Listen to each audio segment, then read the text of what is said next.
Brunson is fired up. The squad is in effect. McNutt is in here. Mr. Wilbon is back. Alan Hahn up early this morning. Brian Windhorst, the Windman, ready to roll. And we begin in the world's most famous arena. Game 2 last night. Knicks and Sixers. Knicks had won their last 3 playoff games by at least 25 points, longest such streak ever. Last night, tight one. Fourth quarter, Knicks down 2, and then Monica, it was Jalen Brunson's time. Yeah, the Knicks did a tremendous job of getting to the paint in this one with the smaller version of this Philadelphia 76ers squad. More Brunson dancing in the lane, Allen. Yeah, it had to be a matchup of the point guards now in this one, and Jalen Brunson was ready for it. Tyrese Maxey dealt with a lot of defense. 4 minutes left in the game. This is one of the storylines. The Sixers had been shooting the 3 so well all night, but ran out of steam in the 4th, and then it's Brunson putting on a show. Footwork. Look at him dancing with the ball. He would score 26. That gives the Knicks a 4-point lead. 3.5 to play. Michael, the Sixers 1 of 10 from 3 in that fourth quarter. After being 12 for 24, 50% three-point shooting early, and then this, and these are good looks.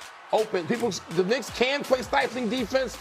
They just missed. And then this was a critical moment in the game right here. I want you to watch.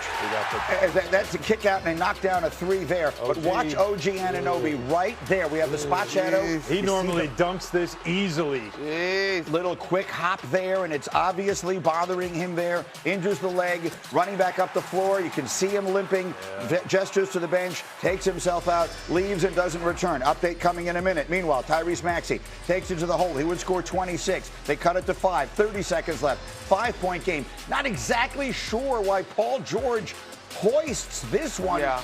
Almost looks like a desperation shot. Almost was.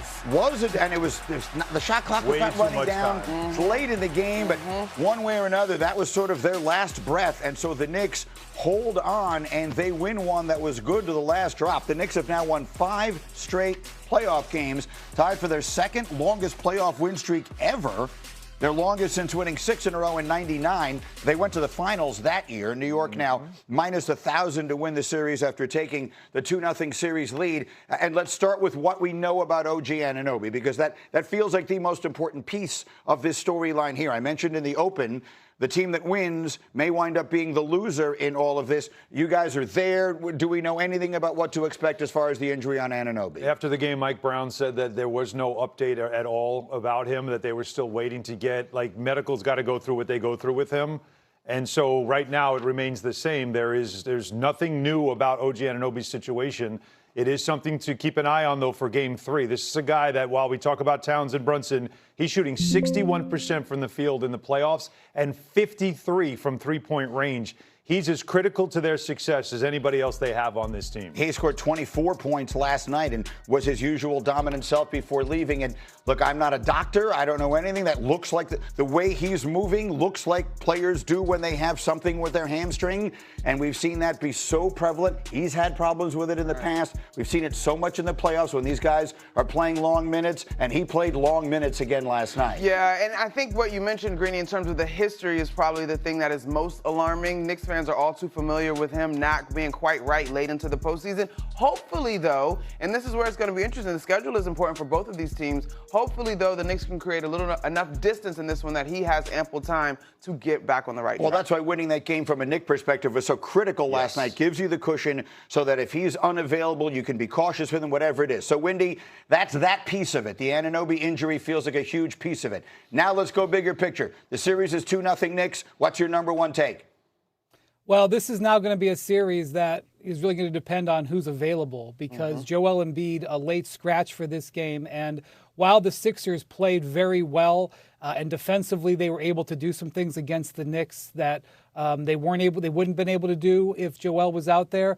They missed Joel Embiid at the end of this game. When this game came down to the fourth quarter, when it was a possession game, the Knicks are extraordinarily comfortable in those situations. They were a top 3 clutch team in the league, and that's not a surprise. Look at how they're equipped. They have floor spacers, they have great pick and roll partners, and Jalen Brunson in isolation is simply awesome. He's one of the best clutch players in the league.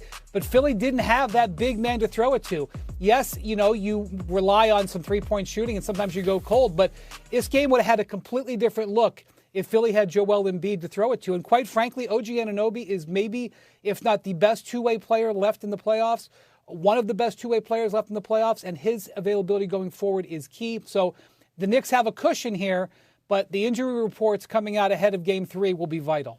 Let's talk about Embiid a little more. All four of us at this desk were at the game last night. So before the game, I was asking anyone that I could get close to, do you think they're better off without him? Do you think they actually have a better chance to win without him? And universally, everyone said no. No. And if they had thought that he was going to miss last night, they would have held him out Monday night.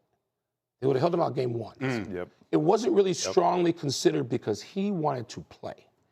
He wanted to play last night. But they saw that he was not ready physically to play. We saw how he was dragging himself back and forth on Monday in Game 1.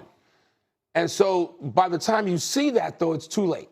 So hindsight is they would have held him out of Game 1. He would have gotten those 3 or 4 days rest between then and Game 2 and played him last night. They'd had a much better chance in Game 2. So that's huge. Anunoby has been the Knicks' best two-way player. Yeah. Look, Brunson was great in clutch time because that's what Brunson does now. He was 9 for 21. The Philly defense did okay on Brunson last night. The 2 clips we saw of those great shots he hit late, they were the shots that put the Knicks ahead. But with Anunoby situation now, not knowing what it is, Embiid missing, do I expect Embiid to miss Friday night? From what I heard last night from the Sixers, no, I would not expect that. He's going to have to go through, as Alan talked about, with his medical and training staff, he's going to have to go through some things. But this is about who is going to be able to play better, be better in the moment without a critical player. So we were talking this morning, Monica, you and I, about the impact that his absence had on the game and how maybe through the first 3 quarters, it almost did benefit the Sixers because they sped up the tempo and their guards, their smalls, their sort of smaller lineup was working for them. But then it does appear they ran out of gas in the fourth quarter. There were 2 things that I noted about the way the Sixers started yesterday. Yes, we knew it was going to be faster, but they also were very deliberate about being more physical with the Knicks, right? Like it was carte blanche in Game 1. And so that means bumping cutters. That means just staying attached to guys trying to get over the screen. These are all things that are basically body blows. So by the time you got to the fourth quarter, they went 8 deep by force last night. I think the preference would have actually been probably to go 7. And so you saw the stamina literally coming out of them. Now, Greeny, this was a question this morning that I looked at in terms of the Sixers, but it also applies to the Knicks now with the OG Anunoby thing. The 6th man becomes a scheduling issue for both of these teams now because there's only 1 day to recover until you force a Game 7. And the amount of minutes that you had to have Tyrese Maxey play in this game because you didn't have Embiid. You know, the Knicks had 3 players get over 20 points. He was the only one for the Sixers that got over 20. Embiid's a guy that can get to 20 in his sleep, so that's a big difference. As you see the schedule here, there's no days off, those extra, I should say, days off that you might normally get, so there's very little time for rest, although there's not much travel between the 2 cities, which is helpful. But the question is the battle of attrition now because of this schedule when it comes to the Sixers and their limited lineup that they have, especially without Embiid. And it really is Maxey that I'm looking at.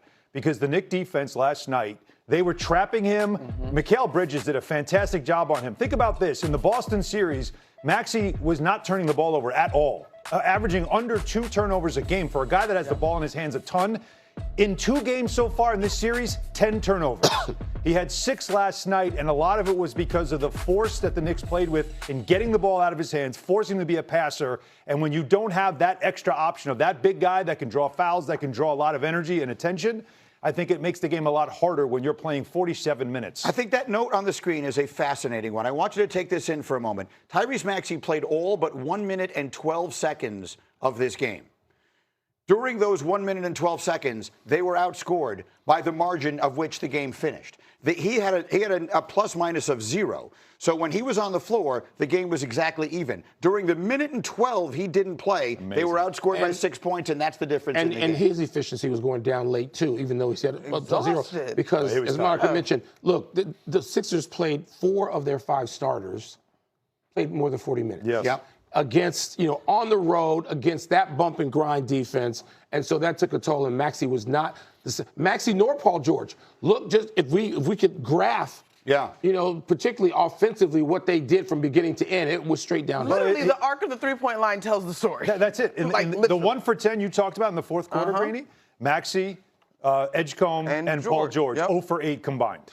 And, Windman, on some level, I think for all this talk, it feels like for years we've talked about the Knicks as being the team that they play so many minutes. They're also tired. The Coach Thibodeau thing, that whole conversation, which is what it was. And they didn't really have the depth. I think that really is the difference here right now. The Knicks suddenly do have depth. They do have other places to go. Their guys can hold down the fort that Karl Anthony Towns barely played in the game last night, it felt like, because of foul trouble. Go ahead, Now you're talking about something. Yeah.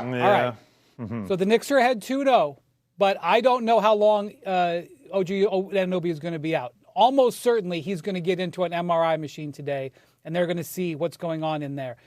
He missed a couple of weeks earlier this year with a hamstring injury. He missed a bunch of games in the playoffs a couple of years ago with a hamstring. Maybe it'll all turn out okay. We're not going to make any assumptions. But there's a possibility that the Knicks may not have him for a while. Karl Towns. You got to stop fouling. You just got to stop fouling. So, he had a brilliant game last night, 20-10. His statistics are beautiful. If the Knicks are going to keep going, especially if the Knicks are going to keep going without OG Anunoby, he has got to stop fouling. Because especially if Embiid is going to be limited in this series, the way that the Knicks are obviously in great position here. They got to avoid Philly winning 4 out of 5. But if you're the Knicks, you're looking at going forward. Towns is playing so well. He is committing these fouls, and it has not hurt the Knicks yet. But I am telling you, if OG Anunoby is out and they're going to need Karl Towns to do more, he has got to be on the court. In last night's game, they got away with this because the Philly could have won this game. Mitchell Robinson was out with an illness, and so they needed Karl Towns. It was a great moment for Karl Towns to dominate, and he did. But he gets 3 fouls in the first half. Yeah. And then the guy they put, Huck Porty, got 4 in the first half. So going forward, Karl Towns, he's got to be out there on the court. Wendy, in Philadelphia in Game 3, that ain't happening. No. My money is on that not happening. Meaning? And particularly Embiid's going to be out there. He didn't have to guard Embiid last night. He didn't have to match up with him at all. And calls, right? Oh. Nick Nurse is not the guy necessarily who's going to sit and lobby and do what Chris Finch did. He may not have to. So between on the road, playing against the big man, Karl Anthony Towns likely to be in foul trouble again. Yeah, it could be. But if there was one observation I made that I think everyone can agree with, last night in the first half, everything was a foul. It doesn't make any difference. I'm a year older than I was when the first half of that game started. All right, coming up, we get to the other game last night.